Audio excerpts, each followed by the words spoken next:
السلام علیکم، welcome to my YouTube channel daily night story. کیسے ہیں دوستو؟ امید کرتے ہیں آپ سب لوگ خیریت سے ہوں گے۔ اللہ پاک آپ سب کو اپنے حفظ و امان میں رکھے۔ دوستو، آج کی سٹوری کا عنوان ہے کامل ایمان۔ دوستو، آپ سے ریکویسٹ ہے، اگر آپ ہمارے چینل پر نئے ہیں تو پلیز سٹوری شروع ہونے سے پہلے آپ ہمارے چینل کو سبسکرائب کر لیں اور بیل نوٹیفیکیشن کے بٹن کو بھی آن کر لیں تاکہ آپ کو ملتی رہے ہر آنے والی نئی ویڈیو کا اپڈیٹ سب سے پہلے آپ تک پہنچ سکے۔ تمہارے دلہا بھائی کا بس چلے تو ہر وقت روب ہی چلاتے رہیں، مجھ پر یہ کرو وہ کرو یہ نہ کرو۔ 15 سال مریم کے ہاتھ جو نوٹ بک پہ تیزی سے کچھ لکھنے میں مگن تھے، بڑی بہن کے تلخ لہجے میں کی گئی شکایات یا پھر بھڑاس پر تھم گئے، جبکہ بڑی بہن صاحبہ اپنی کہہ کر گنگناتی ہوئی نائٹ کریم سے پیروں سے مساج کرنے میں مگن ہوئی۔ کمرے کے باہر سے گزرتی صفیہ بیگم کے کانوں میں واضح طور پر رمشا کے الفاظ پڑے تھے۔ جب ہی وہ تیزی سے کمرے میں داخل ہوئی، مریم تمہارا کام ہو گیا کیا جو گپیں لڑا رہی ہو؟ اور رمشا کو قہر برساتی نگاہوں کی زد میں لیا، ذرا میرے ساتھ آؤ، مجھے تم سے بات کرنی ہے کہہ کر وہ تیزی سے چلی گئیں، جبکہ رمشا کا مساج کرتا ہاتھ رک گیا۔ مجھ سے کیا کام بھلا؟ ابھی تو 1.5 گھنٹہ بیٹھ کر آئی ہوں۔ بڑبڑاتے ہوئے سلیپرز میں پاؤں گھسائے اور انہیں ڈھونڈتی ہوئی باہر لان میں چلی گئی۔ صفیہ بیگم کرسی پر بیٹھی ہوئی تھیں اور سر جھکائے کسی گہری سوچ میں گم لگ رہی تھیں۔ اسے دیکھ کر ماتھے پر شکنیں دوبارہ سے لوٹ آئیں۔ اس کا ہاتھ پکڑ کر ایک جھٹکے سے اپنے برابر بٹھایا، ایسے کہ رمشا کی چیخیں نکل کر رہ گئیں۔ آہ امی، کیا ہو گیا؟ آپ کو فوراً سے آنکھیں ٹپ ٹپ برسنے کے لیے تیار ہو گئیں، مگر صفیہ بیگم نے جھپٹ کر اس کا بازو دبوچ لیا۔ دیکھو رمشا، ایک بات کان کھول کر سن لو، اگر یہاں آنا ہے تو اپنی زبان کو لگام دو۔ ابھی 1.5 گھنٹہ تم میرے پاس اسرار کی چغلیاں کر کے گئی ہو، اب مریم کا دماغ مت خراب کرو، کہیں وہ بھی میری طرح۔ انہوں نے کہتے کہتے ادھوری چھوڑی، پھر تیزی سے بات بدل ڈالی۔ خیر، آئندہ ایسا ہوا تو سمجھو تمہارا اس گھر میں داخلہ بند، رہنا اسی گھر میں جن کا حلال کھا پی کر ان کے پیٹھ پیچھے غیبت سے حرام کر رہی ہو۔ درست لہجے میں کہہ کر ایک جھٹکے سے اس کا ہاتھ چھوڑا اور اندر کی طرف بڑھنے لگی کہ رمشا نے اپنے دھکتے بازو کو چھوڑ کر ان کا ہاتھ تھام لیا۔ امی، بات تو سنیے، ہوا کیا ہے؟ ایسے کیوں کہہ رہی ہیں؟ آج سے پہلے تو میری باتوں پہ کچھ نہیں کہا آپ نے، آج ہی احساس ہوا ہے۔ افسوس، بہت پہلے ہو جانا چاہیے تھا، صفیہ بیگم نے پلٹے بغیر دھیمی آواز میں کہا، جبکہ رمشا بے چین ہو گئی۔ ٹھیک ہے، میں آئندہ ایسی کوئی بات نہیں کروں گی، لیکن اس سے آگے تو بتائیے کہ میری طرح کیا؟ رمشا کے اصرار پر صفیہ بیگم کرسی پر ڈھہ سے گئی۔ انداز ہارا ہوا تھا، آج ان کا دل بھر آیا۔ ہمراز ملتے ہی سارے پچھتاوے پھر سے جاگ اٹھے تھے۔ تمہارے ابو میرے منچلے چچا کے بیٹے ہیں۔ جب ہمارا رشتہ ہوا تو پورے خاندان میں ان کی خوش مزاجی کے دور دور تک چرچے تھے، صفیہ بیگم بتاتے گویا اسی منظر میں کھو گئیں۔ ہائے صفیہ، تیری قسمت کتنی اچھی ہے نا، کتنے ہینڈسم دلہا بھائی ملے ہیں نا۔ خالہ زاد بینش نے اس کے ماتھے کی بندیاں ٹھیک کرتے ہوئے کہا تو اس کی پلکیں فطری شرم سے جھک گئیں، رخساروں پر لالی ابھر آئی تھی۔ کاش مجھے بھی اتنا خوش اخلاق نرم گفتار ہم سفر ملتا، میری قسمت میں وہ پان چباتا لال لال آنکھوں والا عامر ہی رہ گیا تھا۔ ماموزاد ہانیہ کے لہجے میں دل میں کہیں چھپا حسد عیاں ہو رہا تھا، مگر صفیہ اپنی دھڑکتی دھڑکنوں کے شور میں سب سے بے نیاز اپنے خوبرو ہم سفر کامل کے خیالوں میں گم تھی، اس لیے اس کا حسد زدہ لہجہ محسوس نہیں کر پائی۔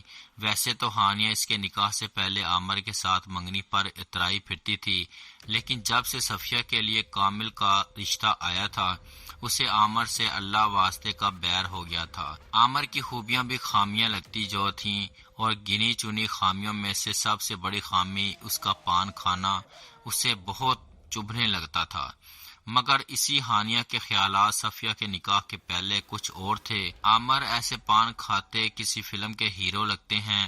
اللہ، ساتھ ہی ساتھ دوپٹے کا کونا شرم سے دانت تلے دبایا جاتا اور ساری کزنز رشک اور جلن کے مارے اسے تکتی رہ جاتی تھی۔ سب اپنی اپنی جگہ صفیہ کی خوش قسمتی کے متعلق سوچوں میں گم تھی کہ اچانک دھاڑ سے دروازہ کھلا، ساری خالہ زاد، ماموں زاد، شادی شدہ کزن سیلاب کے ریلے کی طرح اندر ٹھس آئی تھی۔ صفیہ اپنے ماں باپ کی اکلوتی بیٹی تھی، کوئی بھائی بہن نہ ہونے کی وجہ سے سب اس سے اور وہ سب سے بہت پیار کرتی تھی۔ چلو بھی لڑکیوں، اس سے پہلے بارات آئے تم لوگ 9-2-11 ہو جاؤ، ہمیں صفیہ سے تھوڑی پرسنل باتیں کرنی ہیں۔ سب سے بڑی نرمین نے ایک دوسرے کی طرف دیکھتے ہوئے معنی خیز انداز میں آنکھ مارتے ہوئے لڑکیوں کو کھسکنے کا اشارہ کیا، جس پر وہ برے برے منہ بناتی ہوئی باہر نکل گئیں۔ ان سب کے جاتے ہی شیزا نے دروازے کو لاک کیا۔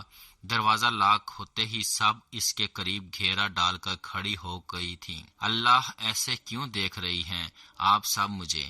صفیہ نے پریشان ہو کر کہا، آنکھوں میں نمی بھی کہیں سے نمودار ہونے لگی تھی۔ اس کی یہ حالت دیکھ کر ان پانچوں نے اپنے سر ہاتھوں پر گرا لیے۔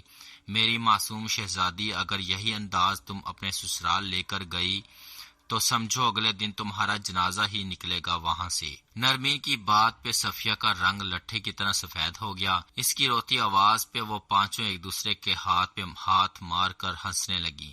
سچ؟ جنازہ؟ وہ کیوں نرمین آپی؟ نرمین کا مطلب تھوڑی ہوشیاری لاؤ اپنے چہرے پر، اور یہ بات بات پہ رونا تمہیں کمزور کر رہا ہے، مضبوط بنو۔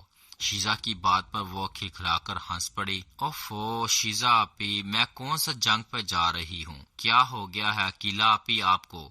چاچا چاچی مجھ سے بہت پیار کرتے ہیں، اور عائزہ اور سجل تو مجھ سے بالکل بڑی بہنوں والے لاڈ کرتی ہیں۔ کامل کی تعریف میں تو ویسے ہی ہر کوئی رطب اللسان رہتا ہے۔ انگلیاں مروڑتے ہوئے اس نے اپنے سسرال کا دفاع کیا تو وہ پانچوں اپنے سر پیٹ کر رہ گئیں۔ بیٹا، یہ تو تمہیں سسرال جا کر ہی پتہ چلے گا، اور ہاں، ذرا میاں صاحب سے نرم آواز میں بات نہ کرنا، اور نہ ہی نندوں کو منہ لگانے کی ضرورت ہے۔ ساس کو پہلے دن تیور دکھاؤ گی تو ہی سب تم سے دب کر رہیں گے۔ عقیلہ نے اس کے رخسار پر بلش آن مزید گہرا کرتے ہوئے ایک نئی پٹی پڑھائی تو وہ ہکا بکا رہ گئی۔ بھائی، یہ جو مرد ہوتے ہیں نا، پورے زمانے کے لیے خوش مزاج ہو سکتے ہیں، لیکن بیوی کے لیے صرف خشک مزاج ہی ثابت ہوتے ہیں۔ اگر ہم ان کے روب دکھانے سے پہلے اپنا روب دکھا دیں تو ان کی خوش مزاجیاں ہوا ہو جاتی ہیں۔ آئی سمجھ؟ رخسار نے اس کے سر پر ہلکی سی چپت لگائی تو وہ جھینپ گئی۔ لیکن مجھے کیا کرنا ہوگا جس سے کامل میرے روب میں آ جائیں؟ تھوک نگلتے ہوئے پوچھا تو پانچوں خوشی کے مارے اچھل ہی پڑی۔ شکر، اتنا سمجھانے کا کچھ تو اثر ہوا۔ پانچوں اپنے اپنے تجربات کی روشنی میں اسے سمجھانے لگیں، جسے وہ تیزی سے ذہن نشین کرتی جا رہی تھی۔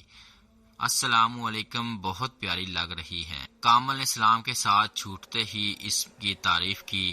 اس کے لبوں پہ من موہنی مسکراہٹ ابھر آئی۔ نگاہ اٹھا کر دیکھا، ابھی تعریف کرنے کے لیے لب کھولے ہی تھے کہ اس کے ذہن میں اپنی پانچوں کزنز کی باتیں گردش کرنے لگیں۔ شکریہ تعریف کے لیے، لیکن آپ کے سوٹ کا کلر بالکل پیارا نہیں۔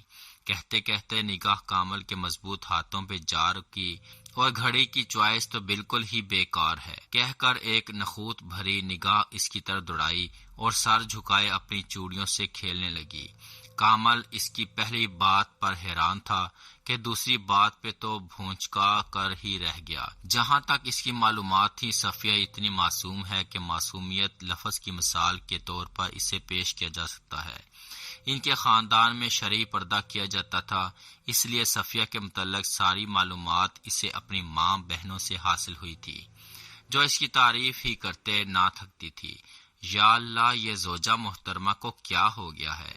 وہ دل ہی دل میں سوچتا قمیض کی سائیڈ پاکٹ سے ڈبی نکالنے لگا۔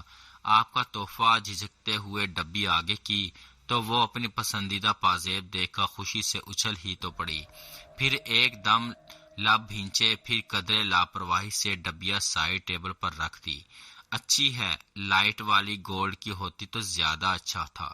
کامل اس کی بات پر اب حیران سے زیادہ پریشان نظر آ رہا تھا۔ Are you okay? نرمی سے پوچھا تو صفیہ گڑبڑا گئی۔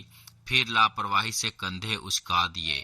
نہیں، میں اس لیے پوچھ رہا تھا کیونکہ یہ پازیب وائٹ گولڈ کی ہی ہے۔ کامل نے شرارت سے نچلا لب دباتے ہوئے کہا۔ صفیہ کی بے نیازی پر گھڑوں پانی پڑ گیا تھا۔ اچھی ہے۔ کافی دیر بعد حلق سے بمشکل آواز برآمد ہوئی۔ کامل کچھ سمجھ گیا تھا کہ اس کی زوجہ کے ساتھ اصل میں مسئلہ کیا ہے، کیونکہ یہی مسئلہ اسے بھی دوستوں نے، کزنز نے رات سے 3 گھنٹے پہلے سمجھانا شروع کر دیا تھا۔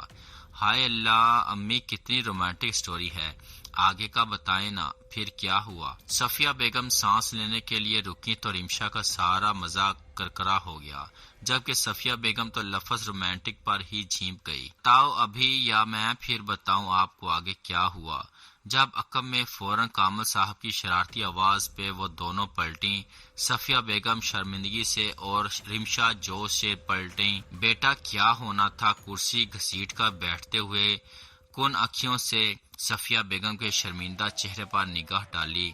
ولیمے والے دن صبح ناشتے میں اماں نے تمہاری ماں سے پوچھے بنا ہی ناشتہ بنوا لیا، کیونکہ ان کو اپنی بچی کی پسند ناپسند کا پوری طرح علم تھا، لیکن تمہاری ماں نے فرائی انڈا اور پراٹھا دیکھتے ہی نخوت سے پلیٹ سائڈ پہ کی اور کہا، میں تو حلوہ پوری کھاؤں گی۔ آہ، میری جنتی ماں ہکا بکا رہ گئی۔ مصنوعی سرد آہ بھری تو صفیہ بیگم انہیں گھور کر رہ گئی۔ تو بس پھر روز یہی رونے لگا۔ کہیں گھومنے پھرنے کی بات ہوئی تو انہوں نے کہا، میں تو سڈنی جاؤں گی۔ ہم نے خواب میں آج تک سڈنی نہ دیکھا، اور یہ زبردستی کے دیکھے خواب کی تعبیر نکالنے بیٹھ گئی تھی۔ خیر، بڑا سمجھا بجھا کر کشمیر گئے، وہاں بھی انہوں نے اپنی چلائی۔ 10 دن کا پروگرام لے کر چلے تھے، یہ اڑ گئیں کہ میں تو پورے 20 دن رہوں گی۔ بس پھر ماننی پڑی۔ ان کی بیچارگی بھرے انداز پر رمشا کھلکھلا کر ہنس پڑی۔ پھر کیا اب تک امی ایسے ہی کرتی رہیں؟ رمشا نے صفیہ بیگم کی طرف حیرانی سے دیکھتے ہوئے پوچھا، کیونکہ اس نے اپنی ماں کو ہمیشہ شوہر کی خدمت کرتے اور ہر خواہش کے آگے سر جھکاتے ہی دیکھا تھا۔ تم بیچ میں بولو گی تو کہانی کیسے مکمل ہوگی؟ کامل صاحب ہلکا سا جھنجھلا گئے۔ رمشا فوراً لبوں پر انگلی رکھ کر بیٹھ گئی۔ صفیہ بیگم اس کی بے چینی پر کھل کر مسکرا اٹھی۔ کتنا شوق ہوتا ہے نا بچوں کو اپنے والدین کی پچھلی زندگی کے بارے میں جاننے کا۔ خیر، جب سیر کر کے واپس آئے اور یہ اپنے میکے رہنے گئیں، اور جب واپس آئیں تو بس نہ پوچھو پھر کیا ہوا۔ کامل صاحب اپنے دونوں کانوں کو ہاتھ لگاتے ہوئے توبہ توبہ کرنے لگے، جس پر صفیہ بیگم نے انہیں زبردست طریقے سے گھور کر دیکھا، جبکہ رمشا کا دل چاہا اس کے ماں باپ کی زندگی کی کہانی کسی DVD میں موجود ہوتی اور وہ سکون سے لگا کر دیکھ لیتی۔ کم از کم اس میں یہ وقفے کے اشتہار تو نہ آتے۔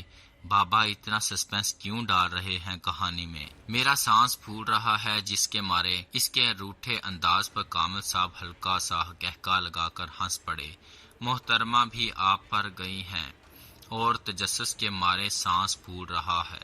واہ! کامل صاحب نے شرارتی انداز میں ہاتھ ہوا میں لہرا کر کہا تو رمشا جھیم سی گئی، جبکہ صفیہ بیگم نے کانوں کو ہاتھ لگا ڈالے۔ بھائی ہوا یوں، جب یہ اپنے میکے سے واپس آئیں تو تیور پہلے سے بھی زیادہ خطرناک۔ بات کرو تو کاٹ کھانے کو دوڑتی۔ میری معصوم ماں پوچھتی، بیٹا تھک تو نہیں گئی؟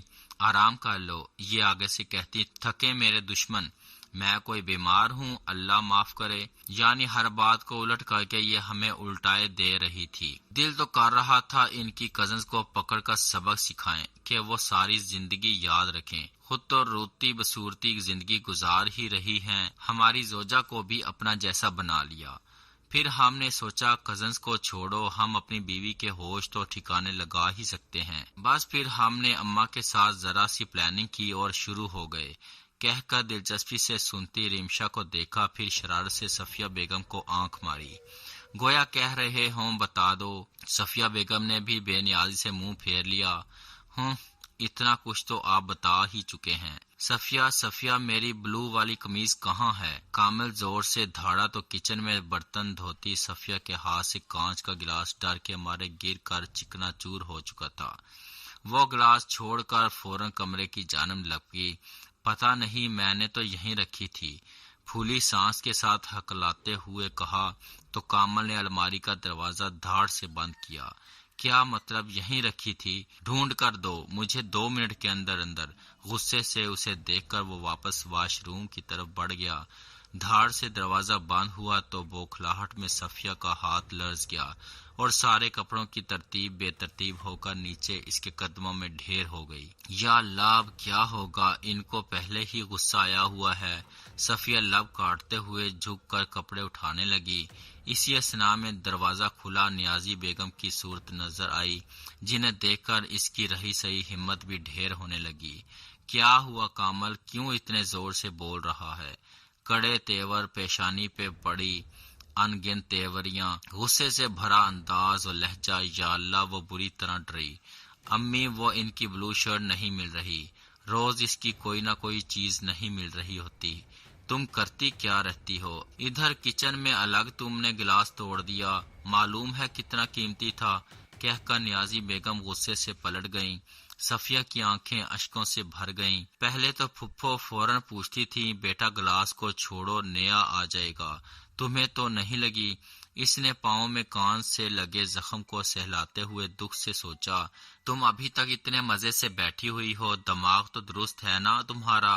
کب واش روم کا دروازہ کھلا اسے پتہ ہی نہیں چلا، تب پتہ چلا جب کامل اس کے سر پر آ کر زور سے چلایا۔ اس کے اس قدر جارحانہ انداز پر آنسوؤں نے بے وفائی کی اور پلکوں سے ٹوٹ کر اس کے رخسار کو بھگونے لگے۔ رو کیوں رہی ہو؟ یہ اس وقت یاد نہیں آیا تھا جب اپنی عزیز جان سہیلیوں، آپیوں، آپاؤں کے نقش قدم پر چلتے ہوئے ہم سے بدتمیزی کر رہی تھی؟ کامل نے تولیہ ایک طرف اچھالتے ہوئے طنزیہ لہجے میں کہا تو اس کی ہچکیوں میں اضافہ ہو گیا۔ اف، کتنا رلایا آپ نے میری ماں کو، اور تو اور کسی نے زخم کا بھی نہیں پوچھا۔ رمشا کامل صاحب کی بات کاٹ کر فوراً صفیہ بیگم کے ساتھ جا بیٹھی۔ اور وہ جو ہمیں تنگ کیا وہ نظر نہیں آ رہا تمہیں؟ تو نہیں سنا رہا کوئی کہانی؟ شہانی کتنا رلایا میری ماں کو؟ کامل صاحب اس کی نقل اتارتے ہوئے جل کر بولے اور اندر چلے گئے۔ پیچھے وہ دونوں ان کے روکھے انداز پر کھلکھلا کر ہنس پڑی۔ کامل صاحب کے جاتے ہی صفیہ بیگم نے رمشا کا ہاتھ اپنے ہاتھ میں لے لیا۔ رمشا، ہر کوئی تمہارے بابا اور تمہاری دادی جیسا اچھا نہیں ہوتا بیٹا، انہوں نے صرف مجھے احساس دلانے کے لیے وہ سب کیا، یعنی غصے سے بات کرنا، ڈانٹنا وغیرہ۔ بعد میں جب مجھے احساس ہوا اور میں نے معافی مانگی تو پھپھو جان رو پڑی کہ میری بچی تو مجھے معاف کر دے، میں نے کیسے تجھ سے برا سلوک کیا۔ اور مرتے دم تک ان کو جب جب وہ بات یاد آتی مجھ سے ضرور پوچھتی، صفیہ تو خفا تو نہیں نا ہم سے؟ حالانکہ سارا قصور میرا تھا۔ اس لیے بیٹا جب لڑکی رخصت ہو کر انجان گھر جاتی ہے تو کوئی بہت ذمہ دار تجربہ کار چند نصیحتیں پلو سے باندھ کر رخصت کر دیتا ہے تو ہی ٹھیک رہتا ہے، کیونکہ جو لا والی کزن دوستیں سمجھاتی ہیں وہ ان کے اپنے ماحول کی کہانی ہوتی ہے، وہ کہانی جس میں حد سے زیادہ جذباتیت ہوتی ہے اور ان کے اپنے خراب رویوں کے بدلے خراب مزاج کی کہانیاں ہوتی ہیں۔ نہ تو ہر لڑکی کو سسرال ایک جیسا ملتا ہے، نہ ہی قسمت ایک سی ہوتی ہے، اس لیے لڑکی کو خود ہی سمجھداری سے سسرالی تقاضوں کو سمجھنا چاہیے اور ان کے دلوں میں گھر کر لینا چاہیے۔ صفیہ بیگم نے آخر میں مسکراتے ہوئے رمشا کے گال سہلائے تو وہ بھی ہلکا سا مسکرا دی۔ شکریہ امی، آئندہ آپ کو شکایت نہیں ملے گی، میں مریم کے کچے ذہن میں اپنے تلخ تجربات کا زہر نہیں گھولوں گی۔ رمشا کا شرمندہ وعدہ انہیں اتنا پسند آیا کہ انہوں نے آگے بڑھ کر اس کی پیشانی چومتے ہوئے سینے سے لگا لیا۔ کامل صاحب جو باہر کسی کام سے جا رہے تھے انہیں دیکھ کر پیار سے مسکرا دیے، پھر شرارت بھری ہانک لگائی۔ کیوں بھائی، کسی کی حماقتوں کی کہانی نہیں سننی؟ جی نہیں، حماقتوں بھری نہیں، معصومیت بھری۔ اتنی معصوم ماں ہیں میری اور میں دیکھ رہی ہوں آپ میری ممی کو بہت تنگ کرنے لگے ہیں، رمشا نے کہا تو وہ منہ بناتے ہوئے باہر چل دیے۔ ان کے جاتے ہی صفیہ بیگم اور رمشا بھی مسکراتی ہوئی اندر کی طرف بڑھ گئیں۔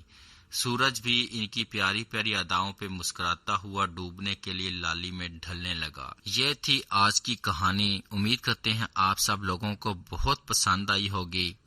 تو آپ سے گزارش ہے کہ اپنے دوستوں کے ساتھ بھی اس کہانی کو ضرور شیئر کریں، اور پیاری بہنوں اور بچیوں سے ریکویسٹ ہے کہ جب آپ کی شادی ہو اور اپنے سسرال میں جائیں تو وہاں پہ اس سسرال کو اپنا گھر سمجھیں، اور وہاں سے پیار اور محبت کے ساتھ سب کے ساتھ پیش آئیں اور اچھی اور خوشگوار زندگی گزاریں۔ اپنا بہت خیال رکھیں، دعاؤں میں یاد رکھیں۔ السلام علیکم۔